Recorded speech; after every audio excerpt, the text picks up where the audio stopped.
And Brad and I, we were just talking about, I feel like these are really great hype people, if you will, yeah, for space and science in general. It's kind of cool that they are becoming kind of like media stars because they're on social media, they're active, they engage with people because they're scientists that people can look up to, that actually can communicate with. So I love that they're very active on those mediums and you can kind of interact with them.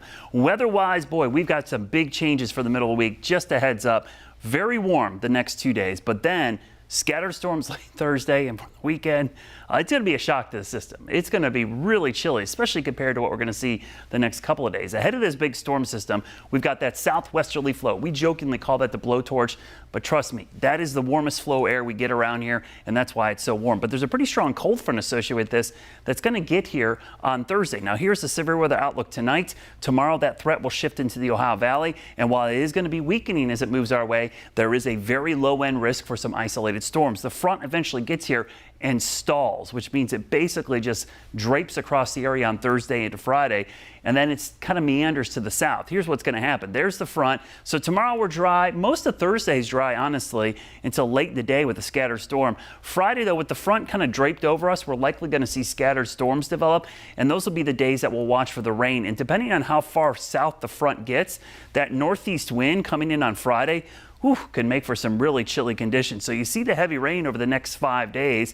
And again, a lot of this will be focused to our south, but there's going to be rain around likely all 3 of those days because high pressure to the north is going to wedge in some cold, dry air. At the same time, moisture is going to ride up and over that front, fall into that cold air mass and give us that Carolina wedge setup. So the next couple of days, we have that warm flow of air. Look at temperatures tomorrow. Mid and upper 80s. It will be in the 80s again on Thursday, but watch that northeast wind, that kind of backdoor cold front drop in here on Friday. And in the middle of the day, temperatures might fall into the 40s. So get ready.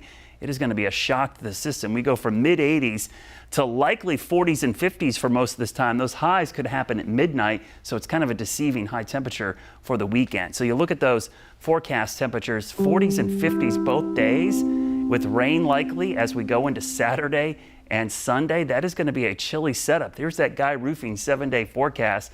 It is a chilly weekend ahead, but don't worry. Next week, the warm air and the dry conditions return. For spring break, we should see temperatures back into the mid and upper 70s and eventually low 80s by the end of next week. Not too bad.